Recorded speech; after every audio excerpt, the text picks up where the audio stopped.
Good evening. I'm Beth Hillman, the President and CEO of the 9/11 Memorial Museum, and it's a great honor to welcome you to our program tonight. I want to extend an especially warm welcome to our museum members and to all the viewers who are watching our live web broadcast.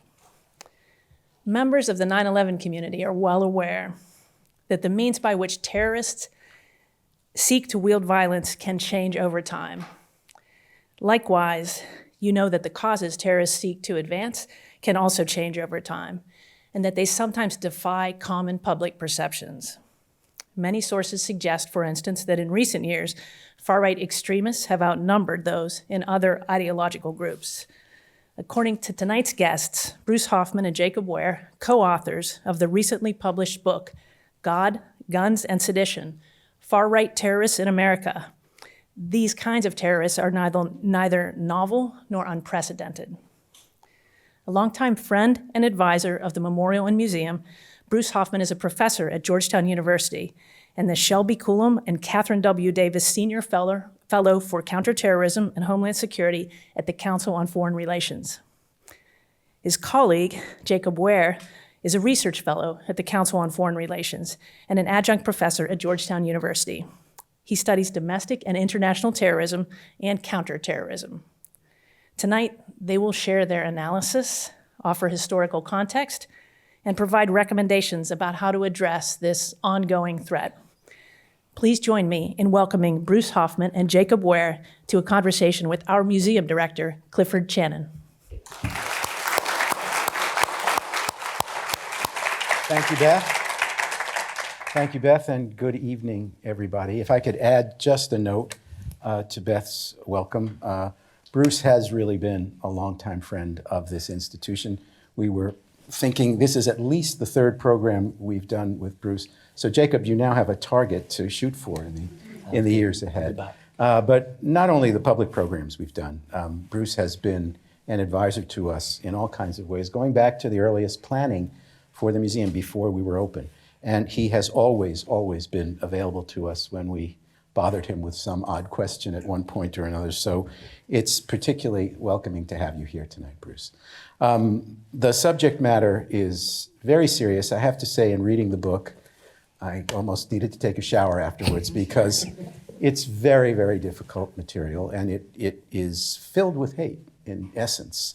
And you're writing about this. And Bruce, your work with us was on Islamist terror and Al-Qaeda, obviously, and that has been a great subject of yours for years now. But this right-wing terror was one of your original research topics. I won't say how many years ago when you started off, but it was, in many ways, what brought you into the field. You yourself were faced with the consequences of looking deeply into these groups in terms of a potential assault. I mean, I wonder if you could tell us a little bit of the background of your interest in this work and how it led to that difficult moment. Sure, Cliff. Well, first let me say what a great pleasure and real honor it is to be here. Jacob and I are just thrilled. So thank you so much for hosting us and for that very kind introduction. Well, even my family doesn't know about this, but 4 years ago I was the target of serious death threats, hate crime, and like academics, I mean, at least we have to believe that the pen is mightier than the sword. And I sort of was processing these threats and thought I should return to my roots, as you pointed out. When I began my career as an analyst 43 years ago, which is a long time ago, all the other groups were taken, all the other, let's say, popular terrorist groups. So the only thing left was violent far-right extremism. And initially I focused on it in Europe, and that was my first professional ever publication. But then in the early 1980s, I began to see that similar trends were unfolding in the United States and began studying it intently then. And just as you described, through really 9/11, that had been one of the focuses of my research. But then, like everyone else who was studying terrorism after 9/11, shifted to the threat from Al-Qaeda and then subsequently from ISIS and other groups. But to bring it up to the present, so I'd been the target of these threats. Eventually, the perpetrators, it was a new nascent terrorist group that was trying to put themselves on the map. And it fit into exactly what was happening in 2020, because a month later, of course, the COVID lockdown began. And in the COVID lockdown, both Jacob and I began to observe on social media, literally within 3 days of the lockdown, the Jews in this global conspiracy of elites, liberals, bankers, and George Soros and Jewish people were being blamed for the lockdown. Then it migrated very quickly to Asians and Asian Americans. Then it migrated to immigrants, for example. And then really within a week or so, you were seeing infographics on social media that were encouraging people who were infected with COVID to go to a pharmacy or a supermarket, the only places that were open. And this is a direct quote, cough on a minority. And in fact, someone was arrested and prosecuted in New Jersey for an act of bioterrorism for actually doing that. And that's when Jacob and I decided we should write this book, not least because we saw a lot of parallels, or at least I saw a lot of parallels, I should say, when I started in the early 1980s. The United States had just come off of multi-decade overseas military expeditions that hadn't gone well and had bred some distrust of elected leaders. Economy was feared, well, there was fears about how COVID would affect the economy, and in the early 1980s, we had 17 or 18% inflation. And then what really struck both of us was the xenophobia and the targeting of immigrants, which of course is an issue right now for both parties. And that was also very prevalent in the early 1980s. So what we saw in the book was an historical trajectory that had significant resonance with the events that were unfolding today, or at least in recent history. Yeah. Jacob, in your introduction to the book, I mean, your background is very different from Bruce's. You are Swedish, English by origin, and European by origin. And you write that you were very young when the Norwegian terrorist attack happened, and we will come back to that as a subject matter because it was influential around the world subsequently. But that's July 22nd, 2011, and in a place where no one ever expected something like that to happen, least of all the Norwegian police. And so that had an impact on you, I believe, in terms of your understanding of what the impact of these kinds of terrorist attacks could be. Yeah, well, thank you so much for having me. This is so special. And actually, in the days leading up to me coming here, I think it's forced a lot of reflection on my journey, our journey as a nation. I live in Washington, D.C., and the national security halls of power in D.C. are filled with people who say, my life, I had a plan for my life. It was changed by 9/11, and I decided to serve. That's not the case for me. I was 6 on 9/11. It's not a pivotal moment in my life. It's a defining moment in my life. The moment where I realized that there was a generational struggle happening that I had to fight on the right side of was that day, July 22nd, 2011, in Norway. We cover this event extensively in the book, but for those of you unfamiliar, twin terrorist attacks occurred that day in and around Oslo, perpetrated by a white supremacist. He first detonated a vehicle-borne improvised explosive device at the government quarter seeking to kill the prime minister. 8 people were killed there. As the police got drawn away, he was actually wearing a police uniform, and he traveled to a nearby island, which was the home of the Norwegian Labour Party, so the left-wing party's youth summer camp. And 69 people were killed there, murdered by gunfire, many of them executed, many of them children. Most of them children. Yeah. Most of them children, most of them executed. For a 16-year-old, with grand visions about, the world and safe, united communities in the Western world, I mean, that was something that never left. I think, so I've had really my entire educational life and professional life a profound sense of what these events can do to communities, how they rip communities apart, how dangerous they are, how much damage one person can conduct. And to see his legacy strike places like Charleston, South Carolina, Pittsburgh, Pennsylvania, El Paso, Texas, Pittsburgh, Christchurch, New Zealand, Buffalo, New York, has been surreal. A lot of those events happened during the course of us writing this book. And they've just been reminders of the generational struggle that we now are in between peaceful, multi-ethnic, multi-religious liberal democracies and people who want to advance white supremacist, divisive worlds. And that's what brings us to the end of our journey with this book and brings us here.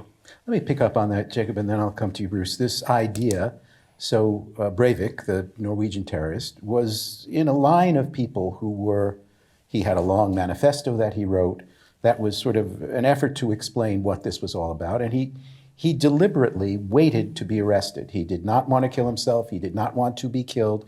He wanted to have his day in court so he could make his views more widely known.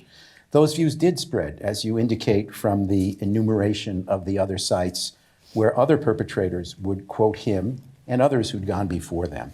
So this is now an international phenomenon. Tell us a little bit about the core ideas that have spread, and then we'll come to Bruce to pick up on that theme. Sure. So Anders Breivik, the Norwegian terrorist, was motivated by something called great replacement theory. Some of you may have heard of this. Replacement theory is very powerful, I think, for a couple of reasons. But the biggest thing is this ideology is actually two-pronged. So great replacement theory adherents argue that there is a deliberate replacement of Western, white, Christian masculinity that is ongoing. It is operationalized through things like immigration, minority political rights, LGBTQ plus rights, feminism. But that's not all. There's a second half of it. And the second half is this replacement is not accidental.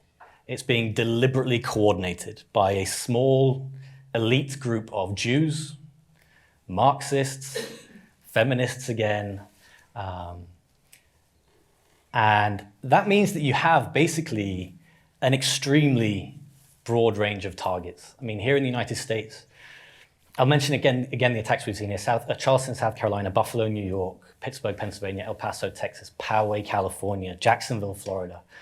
If you look across those attacks, you'll see different outgroups are being targeted. It's not just one group being targeted by a directed racist ideology.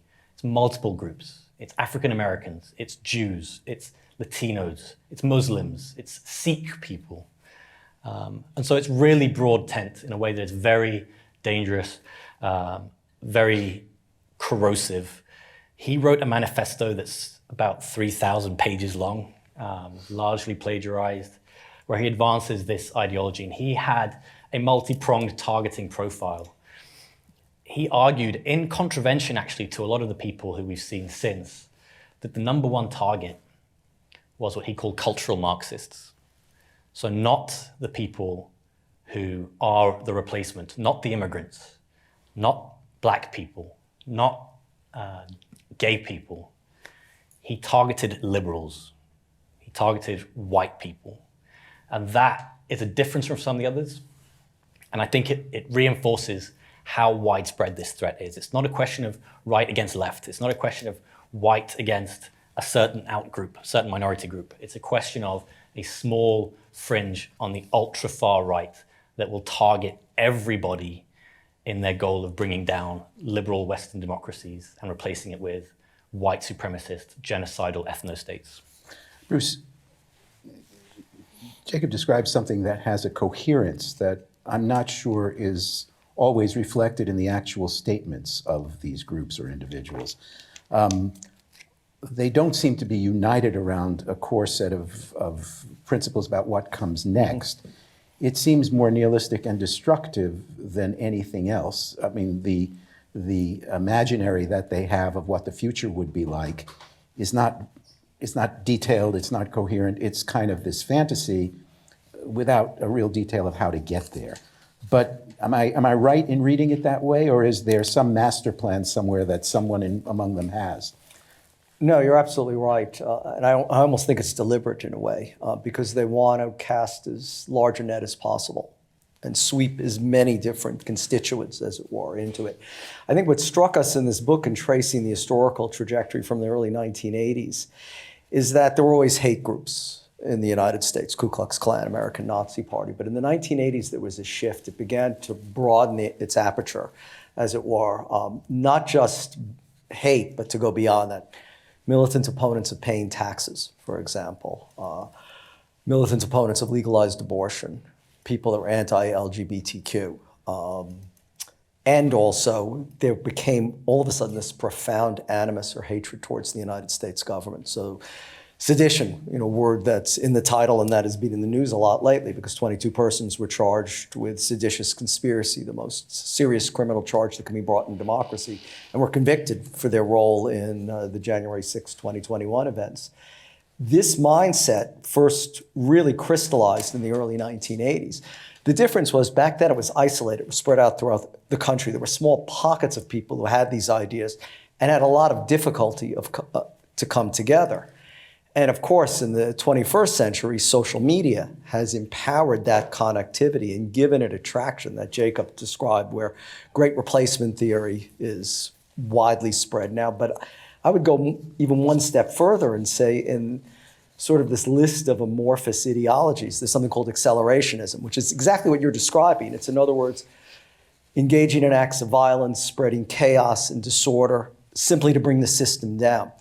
And as a matter of fact, that's not monopolized by this fringe on the far right. It's also embraced by a fringe on the far left. In fact, accelerationism is a Marxist ideology that has subsequently been adopted by people who believe in sedition and overthrowing the government on both ends of the political spectrum.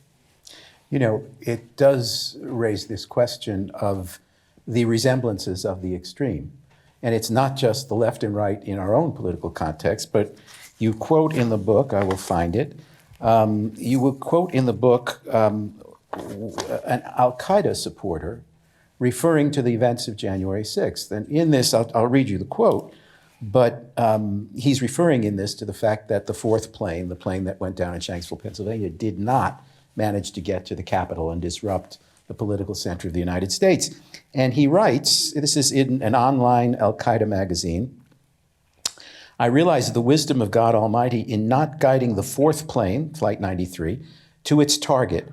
For there, the demonstrators, destroying the citadel of American democracy by their own hands is more damaging to them and more soothing to the hearts of the believers. So at some point, extremes from all directions seem to converge around, it would appear, the idea of chaos and destruction. And while they might differ about what comes next, that does seem to be at the core of some of this, just breaking the system for the sake of breaking it. Well, I think that, yes, exactly. They believe that the system is so fundamentally corrupt. And, I mean, there are politicians now that campaign exactly on that message, derisively calling Washington, D.C. the swamp. And what we found in the book, too, is this was exactly how the Ku Klux Klan, in its second coming, its second manifestation in the 19-teens and 1920s, there was such an enormous resonance that the Klan had more members north of the Mason-Dixon line in the 20th century than south of the Mason-Dixon line, which was the stereotypical organization right after the Civil War. They were against science and expertise. They were against elites. They were against what they saw as a liberal global cabal that was seeking to basically control the course of events. Mm-hmm. But you're tapping right into what Al-Qaeda's mindset was and Bin Laden's mindset. I mean, it's an onslaught.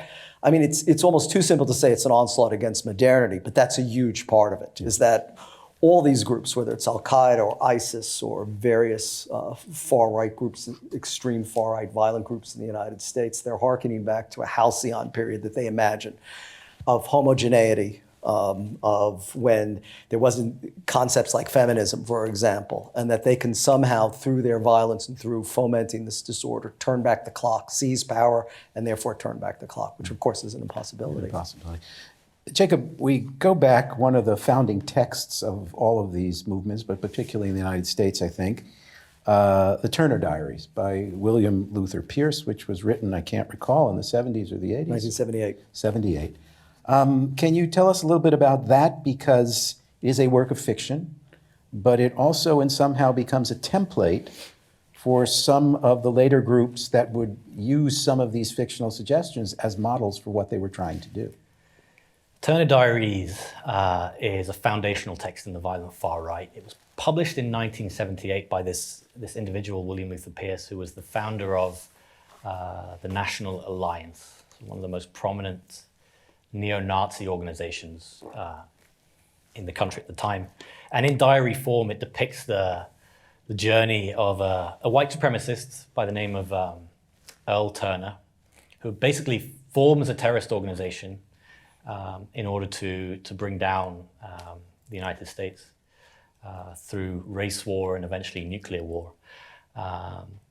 As a blueprint, you can point to two moments in that book. One is there is a truck bombing of the FBI headquarters in Washington, D.C. That brought the building down. Now, of course, in 1995, 17 years after that incident, the deadliest domestic terrorist attack in US history occurred at Oklahoma City, perpetrated by a white supremacist and anti-government extremist who murdered 168 people, many children, with a truck bombing. And actually, in his escape car, police officers found pages of the Turner Diaries that he felt were particularly relevant. Another moment in that book is something called the Day of the Rope. And the Day of the Rope is a day where basically race traitors, defined very broadly, are going to be gathered together and hanged. And of course, the front cover of our book I will hold it up. depicts a gallows and a noose that was erected outside the US Capitol on January 6th, intended for a wide range of people, but most importantly intended for a conservative, evangelical, Republican Vice President, Mike Pence. I think that's just further evidence that the movement that we're talking about here, this violent far-right fringe, inspired by what Bruce described as accelerationist ideology, inspired by violence in the name of sedition and white supremacy. It's not a question of right versus left, Democrat, Republican, even white, non-white. It's a question of a violent far-right fringe intent on bringing everything else down on its path to destruction. And as you said in one of your questions to Bruce, we don't necessarily know what actually comes in the aftermath of that. That is often left unsaid, but we do know that the path to that, to those halcyon days, will be paved with blood.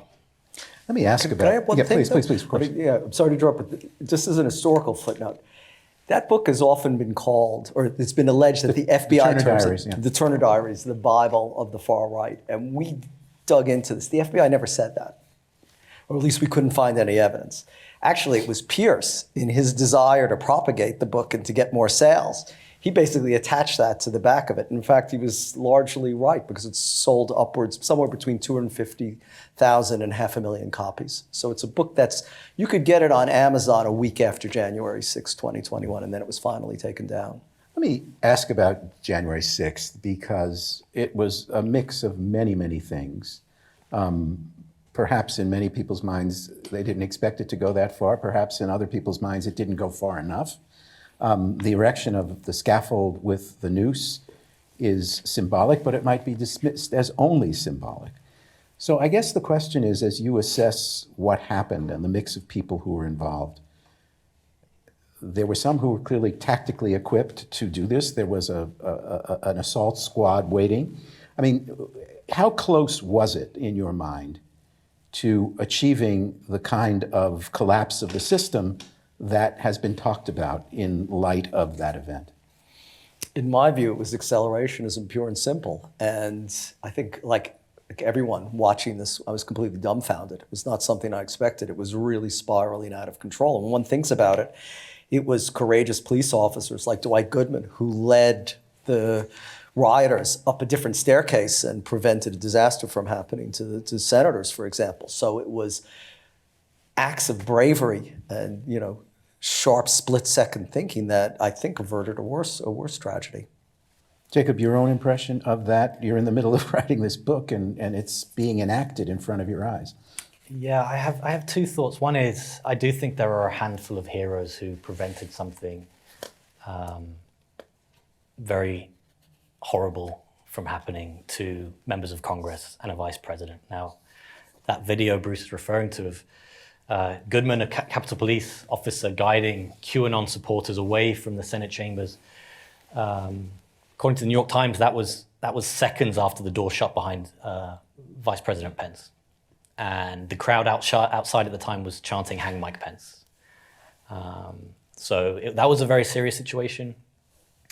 Politically, I mean, the history books, when somebody writes a better history than ours, will note that somebody smuggled out the votes when the chambers were being overrun. If those votes had been captured and burned, for example, we would have been in a situation where unprecedented constitutional crisis. So there were heroes on that day that prevented that.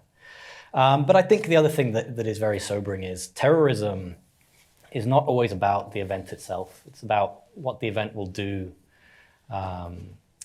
forever. How it will change our interactions with each other, how it will change what we used to think was benign in important ways. And I think the erection after January 6th of 6-foot-high barriers around the US Capitol to prevent further on attacks in my town, in my city, land that belongs to those of us who are locals in that town, I think evidence is how terrorism can change things in ways that are very painful to a lot of people. And that goes beyond the politics, it goes beyond the violence. That is the message that is being sent to the swamp, to the deep state, that if you don't toe the line, if you don't get on board, we will bring violence to your doorstep. We will hang you outside the citadel of your Congress, of your democracy, and there's very little you can do to prevent it because we will come back. And that is the message that I think continues to resonate for those of us working in those spaces. Let's talk about who are the people who are really involved deeply in this. What are their motivations? Who are they from? You're political scientists, so this has been studied. It's not a complete mystery, although there is some mystery and someone crossing those lines and going so far in another direction. But what do we know about the average person who is part of these movements? Well, there's this stereotype that they're from, a certain part of the country, not from either coast, from rural areas rather than urban areas. But many of the people who were involved in January 6th, 2021 were actually from the north, from urban areas, were professionals or upper middle class. So this is part of the problem, is that it's sheer diversity. It's not like the Ku Klux Klan of the 19th century, that it's all in the South. It's much more widespread. I think what worries me the most is that we're in a moment very similar to the early 1990s, when at the time, and this is, I think, is very important for this museum as well. In my view, and we write about this in the book, so I'll dare say in Jacob's view as well, two of the most consequential trends in terrorism in the 21st century have been leaderless resistance, or lone wolves and lone actors, and radicalization and recruitment via digital media. And we all associate those with Al-Qaeda and even more so with ISIS. No, they originated with white supremacists in the United States in 1983 and 1984. Then it was desktop computers and modems, but it was a way to obviate or bypass the success that the FBI was having with wiretaps or with infiltrating actual groups.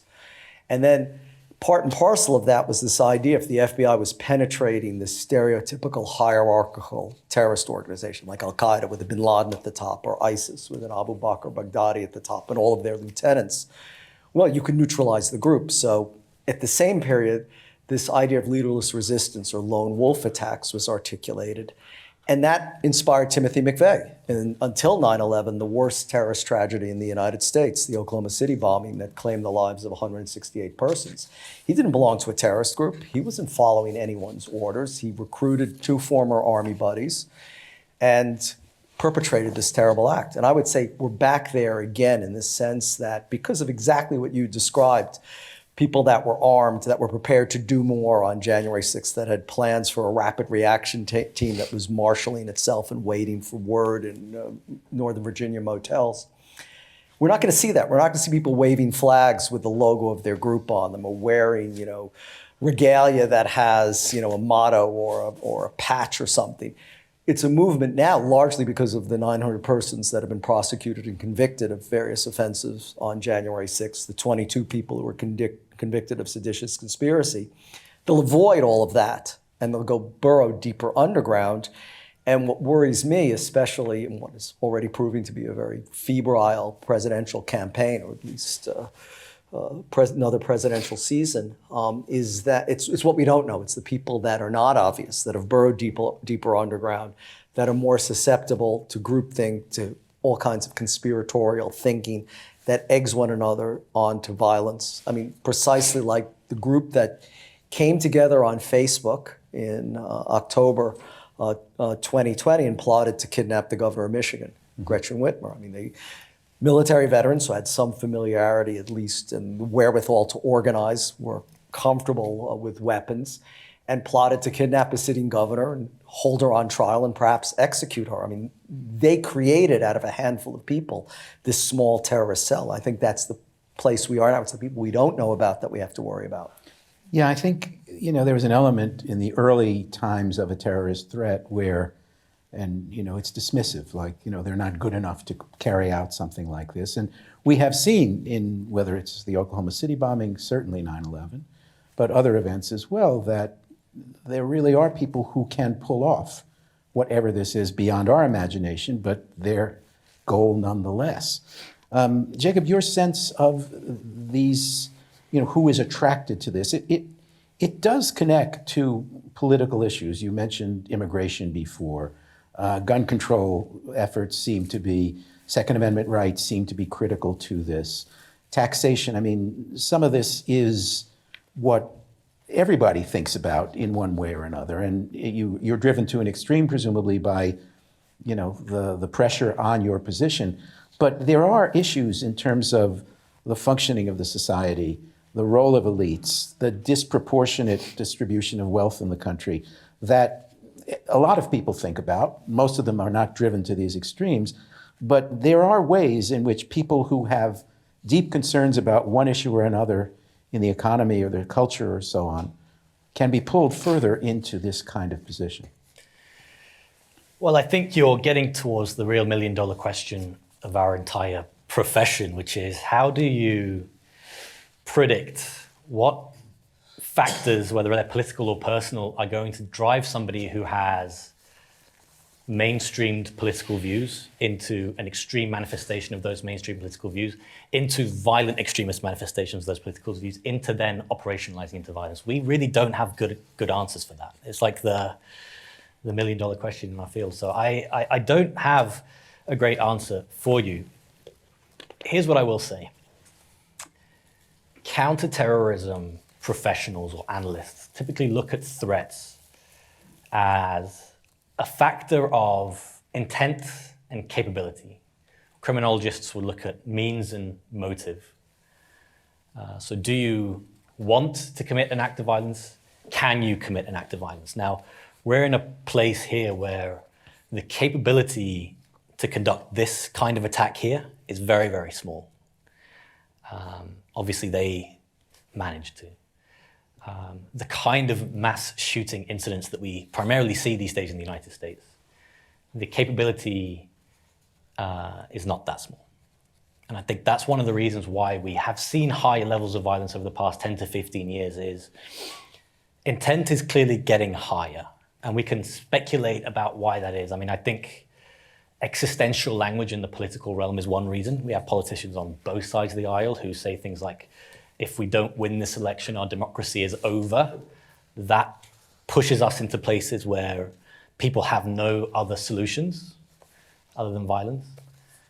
But I think there is a core problem, which is, and this is one area where Bruce and I, who come from different generations, would disagree. It is very difficult to conduct counterterrorism effectively if you allow capability to remain high, because it basically means you have to get intent to zero. If we want to stop terrorism, we have to get to a place where nobody wants to conduct violence anymore. Because if they do want to conduct violence, they have the access to weapons. That, I think, is a real challenge that we're facing. We do, we weigh in on how you would try and do that while working to get that intent down across a broad spectrum of people who are all seemingly exhibiting a higher propensity towards extremism and violent extremism. Bruce, do you want to pick up the debate in some way? Well, one of the largest chapters of the book is the policy recommendations. Right. And of course, we both work at the Council on Foreign Relations. So it's not just recounting a history, but it's what do you do about it. And we try to be as practical as nonpartisan as possible. And in fact, we've spent a lot of time up on Capitol Hill in recent weeks, and we've met with both Republicans and Democrats. I have to say, more Democrats than Republicans, but we have met with both. And there are some issues in addressing this that, believe it or not, there is agreement on, especially Section 230 of the Communications Decency Act, which basically indemnifies or exempts social media from being legally responsible for the content on their sites as opposed to mainstream news agencies and so on. But we tried to be very practical with the Second Amendment and basically came down that one of the fulminates of the violence in the early 1990s, and in fact, one of Timothy McVeigh's motivations. I mean, as you pointed out earlier, none of these things are linear or straightforward. There's multiple motivations. One of his main ones was the efforts of the presidential administration of Bill Clinton to impose new regulations on firearms. In fact, he succeeded in getting a 10-year ban on assault weapons imposed, which was then removed in the mid-2000s. And as Jacob described a few moments ago, one of the biggest fears that we have now is that just the means and wherewithal to engage in mass shootings.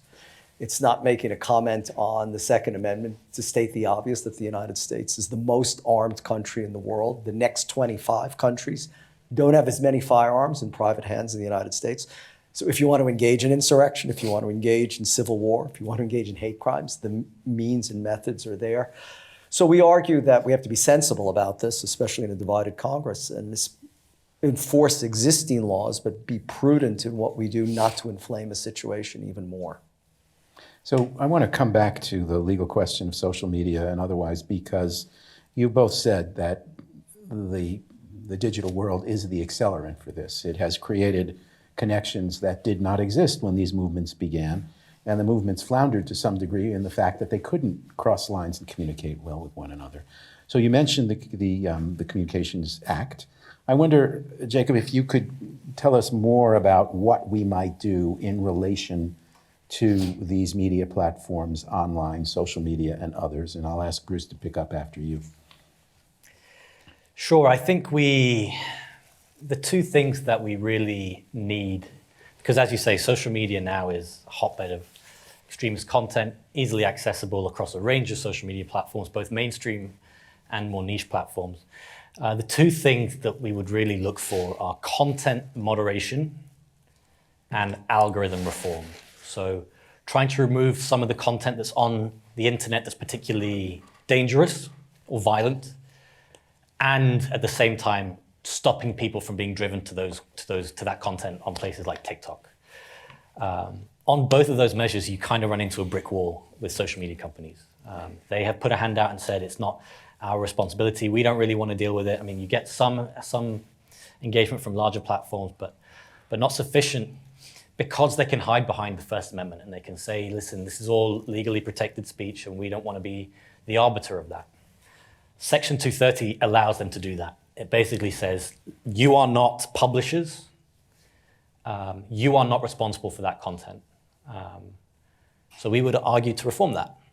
There were two Supreme Court cases, I think last year, where victims of terrorism, so family members of people who were killed in terrorist attacks, I think in Paris and Istanbul, tried to sue Facebook and Google, arguing that those platforms were responsible for their loved one's death. Those cases did not succeed in the Supreme Court. But I think the reason why was largely because the Supreme Court did not want to strike it down blindly and be the body responsible for changing that law. But we would argue for changing that law, which would allow social media companies to be sued for content that is dangerous or violent, which would then, the next step would be that they would then take more responsibility for that content. The third thing, that we advocate for in the social media space, and Bruce can expand a little bit on this, is digital literacy. So almost exclusively when we deal with social media content, we are looking at the supply side. So we're saying we need to stop the supply of this content. We need to stop the supply of violent or particularly dangerous material. We never really talk about the demand, the fact that we have millions of people in this country and other countries who want to actually receive that content. Social media companies have figured out that the number one emotion that keeps people engaged on platforms isn't friendship, it's not belonging, it's anger, and people are seeking that anger.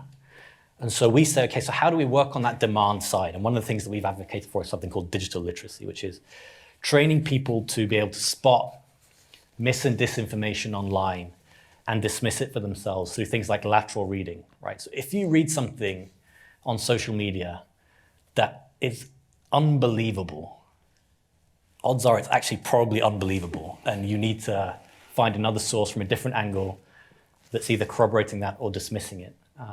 That's one way to stay, a bit more secure online. This is the front line of counterterrorism today, is social media.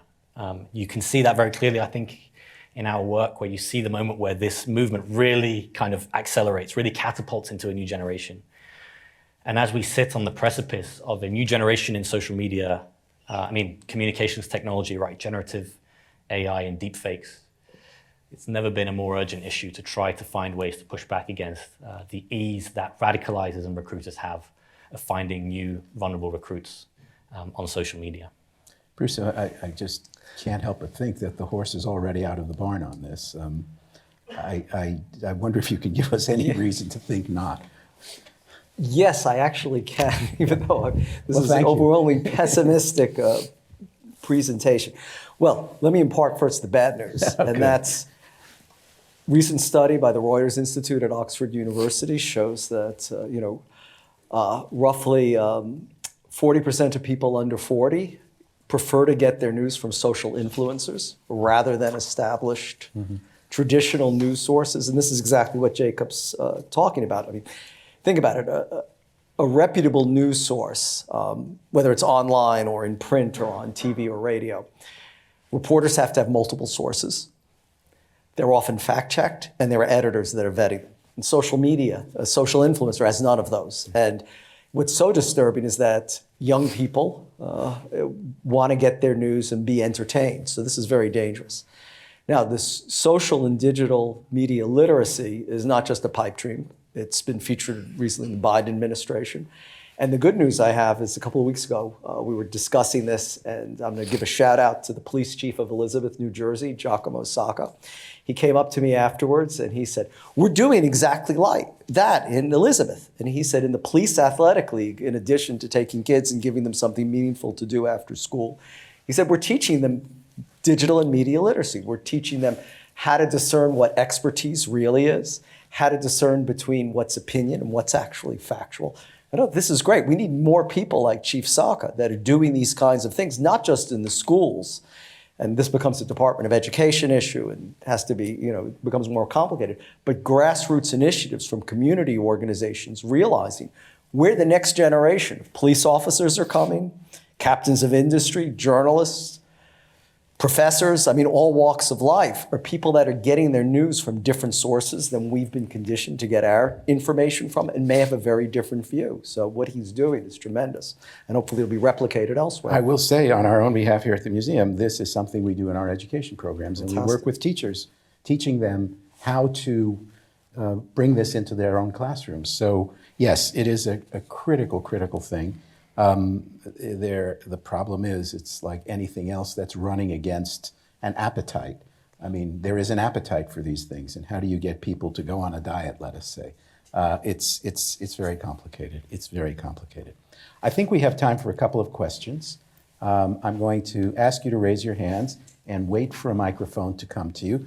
Gentlemen in the front row, we will get you a microphone. Do not start. Jacob, thank you so much for your presentation this evening. One of the concerns I have, and I know a lot of other people have right now, is the 8 to 10 million illegal immigrants, not all of which were seeking asylum. Add to that, Christopher Wray's recent testimony was before the House of the Senate, and he basically said, not reading too much between the lines, but not if, but when there's another terrorist attack in this country. We know we have 130,000 migrants here in New York City. Not of all have been vetted. Dick Morris the other day on a Sunday show said something to me that was extremely troubling. And he said, whatever side, i.e. Republicans or Democrats, do not win November 5th, 2024, the other side is going to be on the streets. Does this mean we're going to have another 9/11? Does this mean we're going to have another January 6th? So the bottom line is, will the center hold the rest of us who still believe in democracy, who still read newspapers, who still try to listen to news that has been vetted? Where are we going on this? And is there any hope of some kind of a confluence of both left and right in this country to maintain, continue, and grow our democracy? Thank you. I can give it a go. I think that's great. Immigration. That's a bigger issue than we can deal with in our terrorism space. Here's what I can tell you. Illegal immigration has resulted in 0 terrorist attacks in the United States, 0 fatalities. Now, that does not mean there's no threat from certain actors. If you look at what the Islamic State was doing so effectively when they struck the United States in Orlando, San Bernardino, and New York City, just nearby here, they were radicalizing Americans. Social media is such a powerful tool that terrorist organizations no longer need to go through the difficult issue of trying to train somebody to cross the border, to embed somewhere in the United States, to then conduct an attack. They can reach people here. Omar Mateen, the Orlando shooter, was American, born here, inspired by foreign ideologies. They are very, very, very good at that.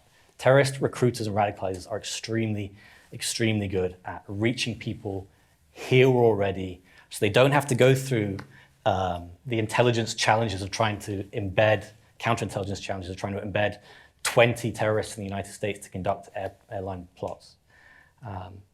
So there is a high danger of terrorist attacks from multiple ideologies, but almost certainly it will come from Americans themselves. It will come from people hurting other Americans in a way that we haven't seen in this country for a long time. Optimistic note on the second half of your question. As Bruce said, we spend a lot of time on the Hill and talking about the policy recommendations, talking about the issues, and basically everybody on the Hill, Republican and Democrat, all say the same thing. They say, yeah, this is great, we love it, not going to happen. Too much cynicism, we can't work together. But you know what they then say? They then say, you should go and talk to state and local officials, because at state and local levels, people are trying really hard to work together across the aisle. They are trying really hard to advance good policies. There's one effort right now, Spencer Cox, governor of Utah, Republican, he's currently chair of the National Governors Association, has created an initiative called Disagree Better.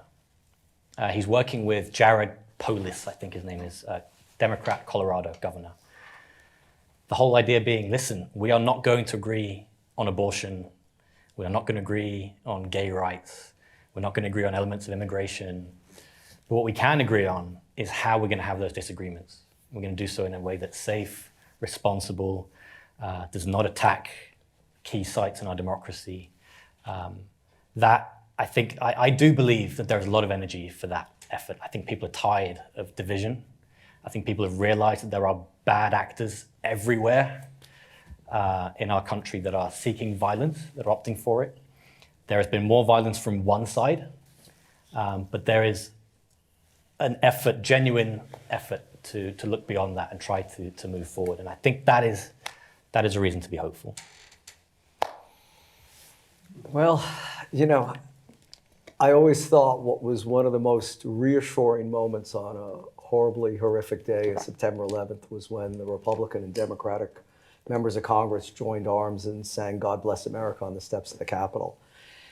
And how we get back to that is what remains elusive. I hate to say it, maybe because I'm older, I'm more pessimistic, but it's going to take another tragedy to bring us there. I don't know what that tragedy is going to be. You've certainly described the potentials from a variety of directions, but we have to get back to that place. Thank you. Thank you. Another question. Gentleman there, there's a microphone right near you. Thank you so much. I'm Humayun, and I'm from Pakistan. A lot of your work has focused on the asymmetry of terrorism, which means that it's been usually considered as the weapon of the weak. And secondly, you've always talked about terrorism as having a psychological and a political impact beyond the immediate victim, so that it can have larger attention within the public discourse as well. How do you find white terrorism or far-right terrorism as different from the terrorist acts that have historical motivation connected to a different version of religion that we have generally seen? Is it different in terms of having an impact beyond the victim? And what does it say about the asymmetry of the actors in terms of their power differences? And secondly, if you can say something about historical consensus that state has the monopoly over the use of force. Do you think that the rise of far-right terrorism in the United States could enable us to have a broader discussion about the gun rights and the Second Amendment in terms of who has the monopoly and the capability over the use of force? Thank you so much. Well, that's a very close reading of things that I've written for a lot of decades. So everything you've said is absolutely right. It certainly does apply, I think, to violent far-right extremism and other forms of extremism. I mean, at the end of the day, terrorism is, more than anything else, a psychological weapon. It's designed to instill fear and anxiety. It's also a strategy of provocation. In other words, to provoke the government into doing something that plays into a narrative of the terrorists. And I'll give you a very alarming example that fits right into that in the case of violent far-right extremism. Someone named Seth Aaron Penley was arrested and indicted in April 2021. He had attended the January 6th demonstrations, was obviously displeased. They didn't turn out in a way that he had imagined. And 4 months later, plotted to blow up the Amazon Web Services, the servers basically outside of Washington, D.C. Now, he imagined that doing that would shut down 70% of the globe's internet. He wouldn't have done that. However, it just so happens he was right. Those particular services actually supplied the web services for the three-letter agencies of the United States government that are basically charged with intelligence and law enforcement and so on. So it would have had a very significant effect. And in the FBI charge sheet, he pled guilty to the charges.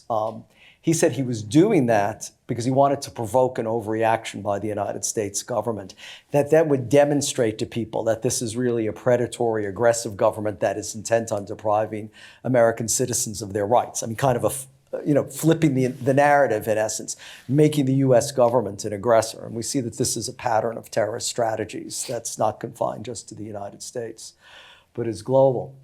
Your second question about sort of the Second Amendment, reminded what Noah Webster said in the 19th century, which goes into part of this mentality of the Second Amendment and why it's so difficult to confront it.